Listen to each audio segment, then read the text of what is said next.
Welcome in health CGO carbohydrates. इस unit को 2 lectures में मुकम्मल किया गया है। कार्बोहाइड्रेट्स क्या होते हैं, सबसे पहले ये जानने की कोशिश करते हैं। तो इसके लिए स्लाइड को भी रीड करते हैं और साथ ही साथ ये जानते हैं कि कार्बोहाइड्रेट्स किसको कहा जाता है।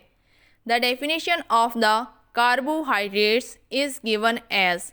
कार्बोहाइड्रेट्स की तारीफ कुछ इस तरह से है। कार्बोहाइड्रेट्स आर पॉलीहाइड्रोक्सी एल्डिहाइड्स और कीटोन्स और their complex substances which on hydrolysis give polyhydroxy aldehydes और कीटोन्स।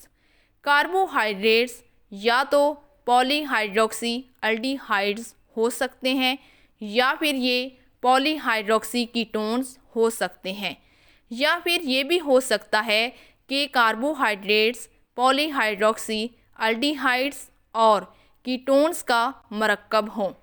तो इसके लिए सबसे पहले ये समझने की कोशिश करते हैं कि पॉलीहाइड्रोक्सी एल्डिहाइड्स और कीटोन से क्या मुराद है।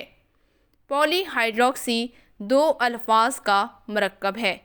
पॉली के मैनी बहुत ज़्यादा के हैं और हाइड्रोक्सी के मैनी हाइड्रोक्सिल ग्रुप के हैं, यानी कि ऐसा ग्रुप जिसमें ऑक्सीजन और हाइड्रोजन पाई जाती हो। तो पॉलीहाइड्रोक्सी एल्डिहाइड्स और कीटोन से मुराद ऐसे मॉलिक्यूल जिनमें एक से ज़्यादा हाइड्रोक्सिल ग्रुप यानी कि OH ग्रुप और कार्बोनाइल ग्रुप यानी कि C double bond O group पाया जाता हो, उसको हम पॉलीहाइड्रोक्सी एल्डिहाइड्स और पॉलीहाइड्रोक्सी कीटोन्स कहते हैं। एल्डिहाइड्स और कीटोन्स क्या होते हैं, इनको हम आने वाली स्लाइड्स में डिटेल के साथ डिस्कस करेंगे। तो अब आपको ये बात वाज़िया हो गई कि हो सकता है कि कार्बोहाइड्रेट्स एल्डिहाइड्स हों या फिर कीटोन्स हों, या फिर ये भी हो सकता है कि ये दोनों का मरकब हों। जैसे ही हम कार्बोहाइड्रेट्स का रिएक्शन पानी के साथ करते हैं, इस बात से ये मुराद है कि व्हेन वी हाइड्रोलाइज कार्बोहाइड्रेट्स, तो इसके बाद जो रिज़ल्ट हमारे पास निकलता है वो या तो पॉलीहाइड्रोक्सी एल्डिहाइड्स होंगे या फिर वो पॉलीहाइड्रोक्सी कीटोन्स होंगे। इसके बाद कार्बोहाइड्रेट की दूसरी तारीफ देखते हैं कि ये क्या है। A carbohydrate is a large biological molecules और macro molecules consisting of carbon, hydrogen and oxygen atoms, usually with a hydrogen oxygen atom ratio of 2:1 as in water। ये जो कार्बोहाइड्रेट्स होते हैं ये बहुत बड़े बायोलॉजिकल मॉलिक्यूल्स हैं। बायोलॉजिकल मॉलिक्यूल्स से मुराद ऐसे मॉलिक्यूल्स हैं जो कि ज़िंदा इजसाम में पाए जाते हैं। इनको हम मैक्रो मॉलिक्यूल भी कहते हैं।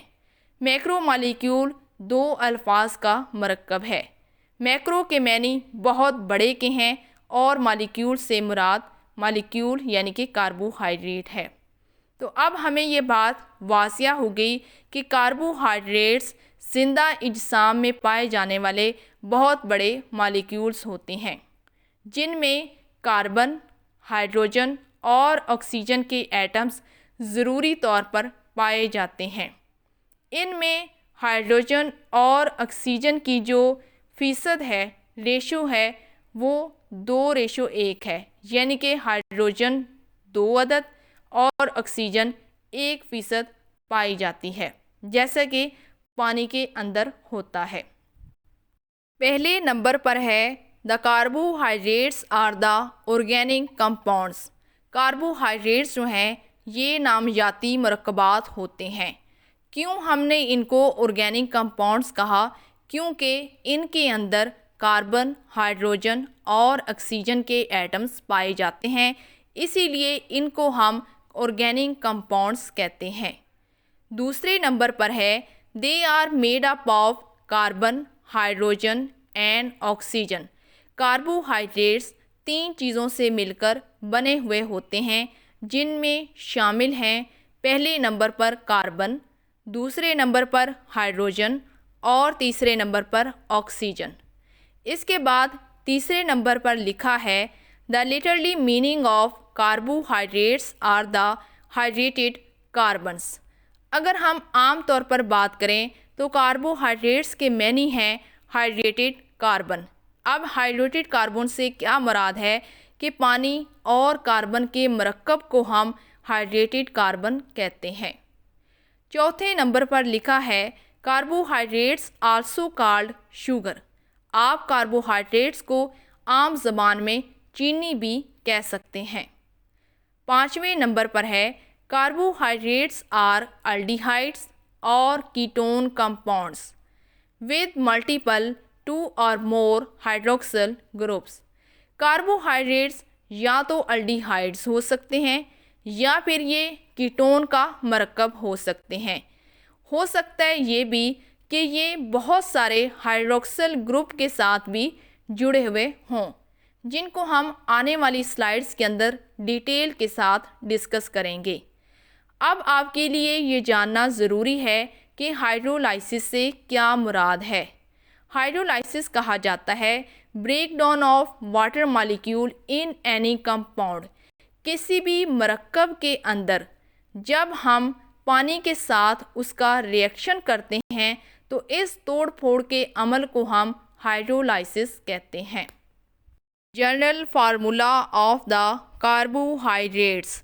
कार्बोहाइड्रेट्स का फार्मूला क्या होता है? As the carbohydrates are the hydrated carbons, so the number of water molecules attached to the carbon are equal in number to the number of carbon atoms. Carbohydrates जो होते हैं ये हाइड्रेटेड कार्बन्स हैं, यानी कि पानी और कार्बन का मरकब। इसलिए कार्बोहाइड्रेट्स के अंदर वाटर के जो मॉलिक्यूल्स हैं ये कार्बन के साथ जुड़े हुए होते हैं और इस तरह से कार्बन के एटम्स बिल्कुल बराबर होते हैं। Thus the general formula is given as CnH2ON here n is the whole number। Carbohydrates का फार्मूला क्या होता है वो ये आपके सामने लिखा हुआ है, यानी कि C से मुराद कार्बन और N से मुराद होल नंबर है। N की जगह आपने कोई भी नंबर लगाते जाना है तो आपके कार्बोहाइड्रेट की किस्म तब्दील होती जाएगी। इसके बाद H2O से मुराद वाटर के मॉलिक्यूल्स हैं और N से मुराद फिर से होल नंबर है। आप N की जगह कोई भी नंबर लगाएंगे तो कार्बोहाइड्रेट की किस्म तब्दील होती जाएगी। थोड़ी सी मिसाल मैं आपको यहाँ पर दे दूँ, जैसे कि मिसाल के तौर पर N की जगह 2 लगा लें, C2H2O एंड देन N की जगह आप 2 लगा लें। बाकी तमाम मसाले हम आने वाली स्लाइड्स में देखते जाएंगे। Exception to the general formula and definition. Carbohydrates का जो फार्मूला हमने पिछली स्लाइड्स में पढ़ा है ये ज़रूरी नहीं है कि तमाम कार्बोहाइड्रेट्स उसी फार्मूले को फॉलो करें। हो सकता है कि कुछ कार्बोहाइड्रेट्स के अंदर ये रायत हो कि उनमें कोई और चीज़ें भी पाई जाती हों। There are some such carbohydrates which contain nitrogen, phosphorus और sulphur also in addition to carbon. कुछ कार्बोहाइड्रेट्स ऐसे हैं जिनमें नाइट्रोजन, फास्फोरस या फिर सल्फर कार्बन के साथ पाई जाती है। इसके बाद हम कुछ कार्बोहाइड्रेट्स के फार्मूले देख लेते हैं और कुछ मसाले भी देखते हैं कि कार्बोहाइड्रेट्स की एग्जांपल्स क्या हैं। Rhamnose has a formula C6H12O5। ये वही फार्मूला है जिसको हमने पिछली स्लाइड में पढ़ा था। अब आपको ये बात वाज़िया हो गई कि हमने पिछली स्लाइड में ये पढ़ा था कि C और N के साथ आप कोई भी नंबर लगा सकते हैं। तो यहाँ पर हमने 6 नंबर लगाया है, तो इस तरह से हमारा C6 बन गया। इसके बाद H2O, और H2O में हमने लगाया है H12 एंड O5, और हमें ये बात वाज़िया हो गई कि जो वाटर के मॉलिक्यूल्स हैं इनमें हाइड्रोजन जो है वो 12 है और ऑक्सीजन 5 है। तो इस तरह के फार्मूला जो है हमें ये बताता है कि ये कौन सी कार्बोहाइड्रेट है, rhamnose. Also all the compounds have formula CnH2ON may not be the carbohydrates. Formic, acetic and lactic acids are some examples of such compounds. तमाम मरकबात जो कि ये फार्मूला रखते हों CnH2ON, ये ज़रूरी नहीं है कि वो कार्बोहाइड्रेट्स ही हों। हो सकता है कि इस तरह का फार्मूला रखने वाले कुछ और मरकबात हों, जैसा कि मिसाल के तौर पर फॉर्मिक एसिड, एसिटिक एसिड और लैक्टिक एसिड वगैरह। ये तमाम कंपाउंड्स जो हैं इनके फार्मूला कार्बोहाइड्रेट्स के साथ मिलते जुलते हैं, लेकिन ये कार्बोहाइड्रेट्स नहीं हैं। Characteristics of carbohydrates. कार्बोहाइड्रेट्स की खुसूसियात क्या होती हैं? In general carbohydrates are white solids. अगर हम आम तौर पर बात करें तो कार्बोहाइड्रेट्स की खुसूसियात ये हैं कि कार्बोहाइड्रेट्स सफ़ेद रंग के ठोस मरकबात होते हैं। Number 2, Sprüngli soluble in organic liquids but except for certain polysaccharides are soluble in water. कुछ कार्बोहाइड्रेट्स नामियाती लिक्विड्स के अंदर थोड़े बहुत हल पजीर होते हैं, लेकिन जो कार्बोहाइड्रेट्स की एक किस्म जिसको हम पॉलीसेक्राइड्स कहते हैं, ये पानी के अंदर हल पजीर होते हैं। Number 3, many carbohydrates of low molecular weight have a sweet taste. ज़्यादातर जो कार्बोहाइड्रेट्स होते हैं इनका वज़न बहुत ही कम होता है, यानी कि ये कम वज़न वाले मॉलिक्यूल्स होते हैं, लेकिन इनका जायका बहुत ही ज़्यादा मीठा होता है। Functional groups of carbohydrates. The carbohydrates have two major categories on the basis of functional group. Functional group की बुनियाद पर कार्बोहाइड्रेट्स को दो बड़ी कैटेगरीज में रखा जाता है।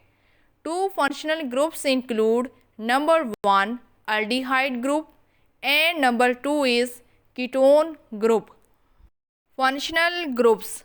सबसे पहले ये जानने की कोशिश करते हैं कि कार्बोहाइड्रेट्स में फंक्शनल ग्रुप से क्या मुराद है। फंक्शनल ग्रुप से मुराद एटम्स का एक ऐसा ग्रुप है जो किसी ख़ास कंपाउंड यानी कि मरकब की खुसूसियात के रद्द अमल का ज़िम्मेदार होता है। जैसा कि हमने पिछली स्लाइड में ये पढ़ा कि कार्बोहाइड्रेट्स को इन्हीं फंक्शनल ग्रुप्स की बुनियाद पर दो मुख्तलिफ कैटेगरीज़ में डिवाइड किया जाता है।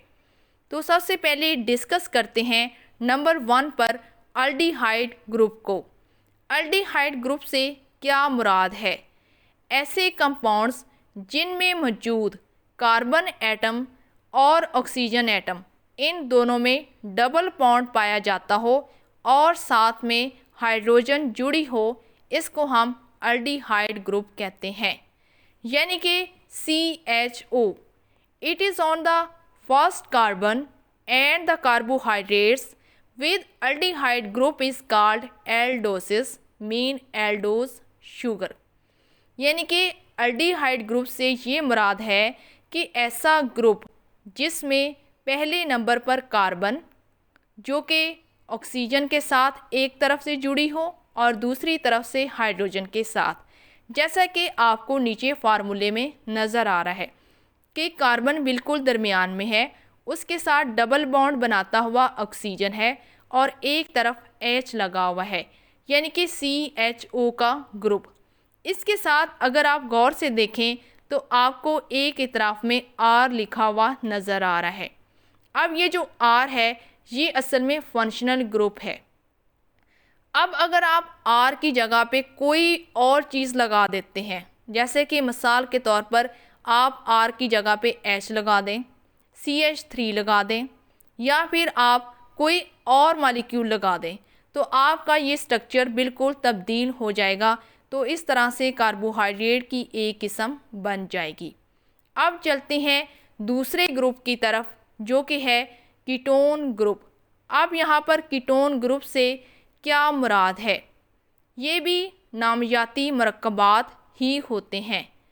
इसमें C के साथ उसी तरह डबल बॉन्ड बनाता हुआ ऑक्सीजन पाया जाता है, लेकिन इसके दोनों इतराफ में अल्काइल ग्रुप्स मौजूद होते हैं।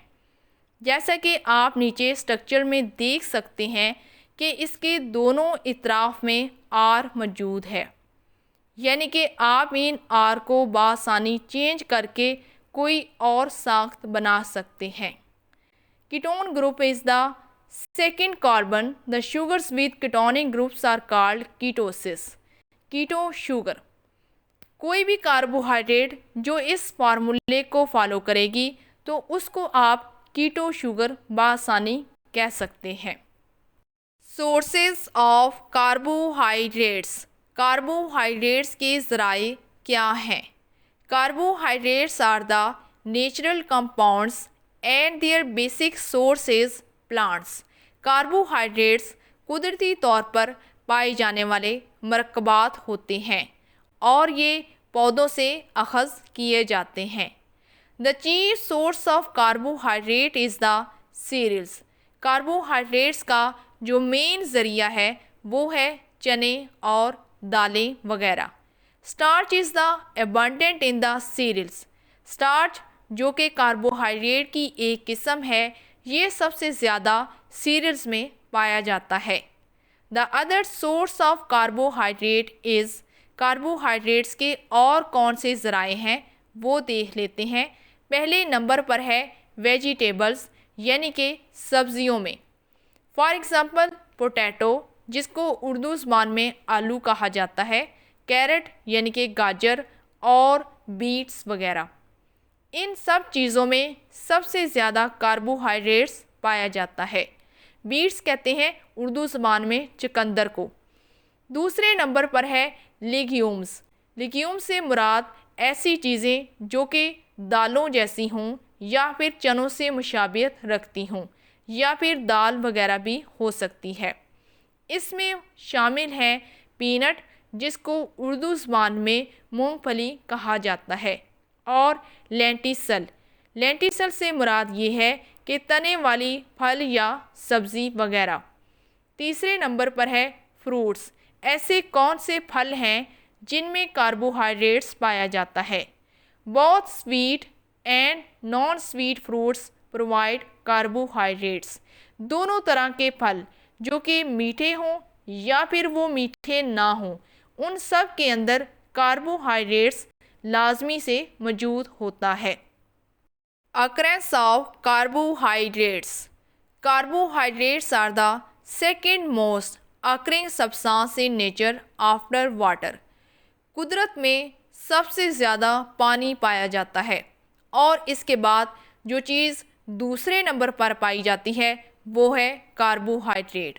इस बात से ये मुराद है कि कुदरत में दूसरे नंबर पर सबसे ज़्यादा पाई जाने वाली चीज़ कार्बोहाइड्रेट्स हैं। The surprising quantity of the carbohydrates can be known by considering the point that cell wall of all plants made up of cellulose. 50 to 80% of dry weight of plants is due to cellulose. Carbohydrates की हैरत अंगेज मिकदार इस नुक्ते पर गौर करने से मालूम की जा सकती है कि पौधों की जो सेल वाल होती है, सेल वाल कहा जाता है पौधों की सबसे बैरूनी झिल्ली को, और सेल मेम्ब्रेन कहते हैं जानवरों और इंसानों की पहली झिल्ली को। तो पौधों में पहली झिल्ली को सेल वाल कहा जाता है, और ये सेलुलोज की बनी हुई होती है। पौधों में 50 से 80% सेलुलोज पौधों के खुश्क वजन से बनता है। चेन और cyclic structure of carbohydrates. Carbohydrates की साख्त कैसी होती है? Carbohydrates are both in cyclic forms and chain forms, and they both forms are in equilibrium state. Carbohydrates दोनों शक्लों में पाया जाता है। ये साइक्लिक फॉर्म में भी मौजूद है। साइक्लिक फॉर्म से मुराद ये है कि कार्बोहाइड्रेट्स का गोल शक्ल के अंदर होना, जैसा कि आपको दाईं इतराफ में नीचे स्ट्रक्चर नज़र आ रहा है। आप इस स्ट्रक्चर को वाज़िया तौर पर देख सकते हैं कि आपको कार्बोहाइड्रेट्स जो हैं वो गोल शक्ल में नज़र आ रहे हैं। यानी कि इस बात से ये मुराद है कि जो कार्बन है वो ऑक्सीजन के साथ कुछ इस तरह से जुड़ी हुई है कि हमें ये गोल स्ट्रक्चर लगता है। इसके बाद चेन फॉर्म्स। चेन फॉर्म कहा जाता है बिल्कुल सीधी लाइन, जैसा कि आपको बाईं इतराफ वाली साख्त में नज़र आ रहा है। आप इस तस्वीर में वाज़िया तौर पर देख सकते हैं कि कार्बन एक दूसरे के साथ बिल्कुल सीधी चेन की शक्ल में नज़र आ रही है। और ये दोनों सूरतें साइक्लिक और चेन, ये दोनों साख्त जो हैं वो तवाज़न की हालत में पाई जाती हैं। Straight chain carbohydrates converted into the cyclic carbohydrates. आपके पास जो चेन की शक्ल में कार्बोहाइड्रेट्स पाए जाते हैं, आप इनको बाआसानी साइक्लिक कार्बोहाइड्रेट्स के अंदर तब्दील कर सकते हैं। अब थोड़ा सा नीचे साख्त को समझने की कोशिश करते हैं कि आखिरकार इनमें फ़र्क क्या है। अगर आप गौर से चेन कार्बोहाइड्रेट को देखें तो आपको ये बात वाज़िया होती है कि तमाम कार्बोहाइड्रेट्स एक दूसरे के साथ सिंगल बॉन्ड बनाते हुए आसानी के साथ जुड़े हुए हैं और इनके एक तरफ डबल बॉन्ड ऑक्सीजन बन रहा है जबकि दूसरी तरफ हाइड्रोजन बन रहा है, यानी कि CHO यहाँ पर मौजूद है। और दूसरे नंबर पर जो कार्बन मौजूद है उसके साथ एक तरफ हाइड्रोजन और दूसरी तरफ हाइड्रोक्सिल ग्रुप जुड़ा हुआ है। बिल्कुल इसी तरह जैसे ही नीचे चलते जाएं तो हमें ये चेन फॉर्म की शक्ल में तमाम कार्बोहाइड्रेट्स जो हैं वो नज़र आ रहे हैं। अब चलते हैं दूसरी इतराफ में, जो कि हमें साइक्लिक कार्बोहाइड्रेट नज़र आ रहा है। इस तस्वीर में भी आप वाज़िया तौर पर देख सकते हैं कि उतने ही नंबर ऑफ़ कार्बन्स हैं, उतने ही नंबर ऑफ़ हाइड्रोजन हैं, उतने ही नंबर ऑफ़ हाइड्रोक्सिल ग्रुप्स भी हैं और उसी तरह यहाँ भी CH2OH 6 नंबर वाली कार्बन के साथ ही जुड़ा हुआ है और ये हमें साइक्लिक यानी कि गोल शक्ल के अंदर कार्बोहाइड्रेट नज़र आ रहा है। Natural production of carbohydrates. कुदरती तौर पर कार्बोहाइड्रेट्स कैसे बनता है ये जानने की कोशिश करते हैं। The carbohydrates are prepared by the plants by the process of photosynthesis। जैसा कि हमने पहले ये बात की है कि कार्बोहाइड्रेट्स कुदरती तौर पर पौधों में पाए जाते हैं। अब हम यहाँ पर ये बात करेंगे कि कैसे कुदरती तौर पर ये पौधे अपने अंदर कार्बोहाइड्रेट्स को बनाते हैं। ये अमल असल में फोटोसिंथेसिस के ज़रिए होता है। The photosynthesis involve the following reaction. Photosynthesis के इस अमल में किस तरह से कार्बोहाइड्रेट्स बनते हैं, ये बात हम एक कीमियाई अमल के ज़रिए जानने की कोशिश करते हैं। सबसे पहले अगर आप नीचे रिएक्शन को गौर से देखें तो आपको बाईं इतराफ में कार्बन डाइऑक्साइड लिखा हुआ नज़र आ रहा है। इस बात से ये मुराद है कि जब कार्बन डाइऑक्साइड और वाटर के मॉलिक्यूल सूरज की रोशनी में आपस में कीमियाई अमल करते हैं तो इससे कार्बोहाइड्रेट बनता है। यहाँ पर आपको लाइट की रोशनी में जो आगे कीमियाई अमल दिखाया गया है वहाँ पर हमें कार्बोहाइड्रेट का वाज़िया तौर पर फार्मूला नज़र आ रहा है। C6H12 और O6 ये हमें बताता है कि ये कार्बोहाइड्रेट है। इसके साथ ऑक्सीजन के मॉलिक्यूल भी बनेंगे। तो अब आपको ये बात वाज़िया हो गई कि पौधों के अंदर कार्बोहाइड्रेट्स असल में सूरज की रोशनी की मदद से बनते हैं। जब कार्बन डाइऑक्साइड और वाटर के मॉलिक्यूल आपस में सूरज की रोशनी में अमल करते हैं तो इनके इस अमल से कार्बोहाइड्रेट्स और ऑक्सीजन बनती है। Carbohydrates major source of energy. Carbohydrates energy का सबसे बड़ा ज़रिया है।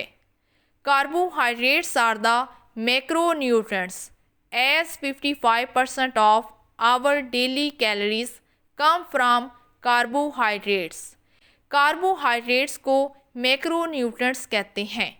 मैक्रोन्यूट्रिएंट्स से मुराद ऐसी अशिया जिनमें सबसे ज़्यादा न्यूट्रिएंट्स पाए जाते हों। तो अब आपको ये बात वाज़िया हो गई कि कार्बोहाइड्रेट्स को मैक्रोन्यूट्रिएंट्स कहा जाता है। ये हमारी रोज़ाना की कैलोरीज में से 55% हिस्सा बनाने में अहम किरदार अदा करते हैं। 1 gram of carbohydrates provide 4 calories. 1 gram carbohydrate हमें 4 कैलोरीज मुहैया करता है। When the molecules are oxidized, so produced a high amount of energy. This is the principle used by carbohydrates to give energy. जब हम मॉलिक्यूल्स को oxidise करते हैं, इस बात से ये मुराद है कि जब एक मॉलिक्यूल को ऑक्सीजन के साथ कीमियाई अमल किया जाता है तो इस अमल से एनर्जी हासिल होती है, जो कि कार्बोहाइड्रेट का एक अहम बुनियादी असूल भी है जिससे हमें एनर्जी मिलती है। The process of oxidation of carbohydrates also in all other nutrients is called respiration. Carbohydrates को जब हम ऑक्सीजन के साथ कीमियाई अमल करवाते हैं तो इस अमल से जो है वो निज़ाम तनफ़्फ़ुस का एक अमल निकलता है।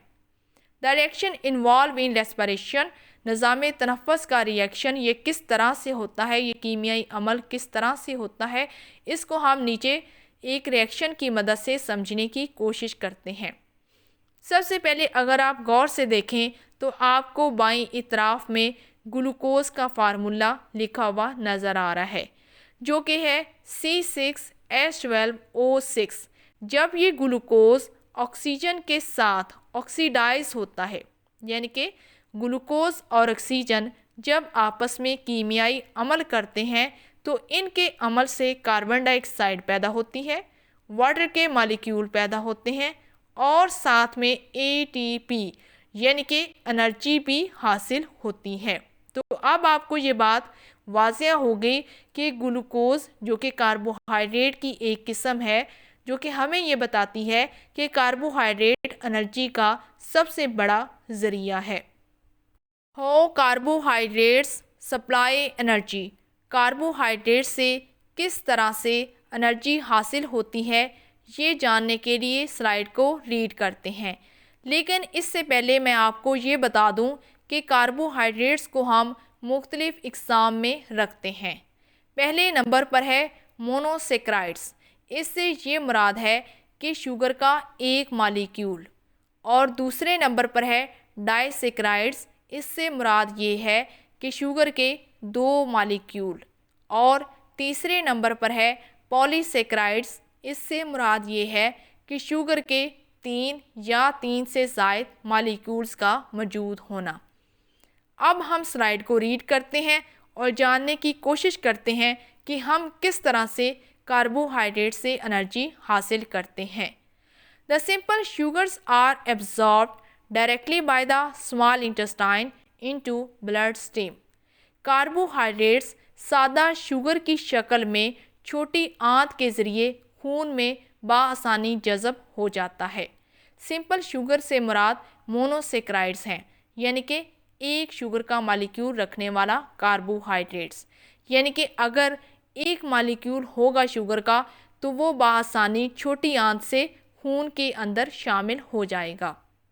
But the disaccharides and polysaccharides do not absorb in blood directly, first convert into monosaccharides.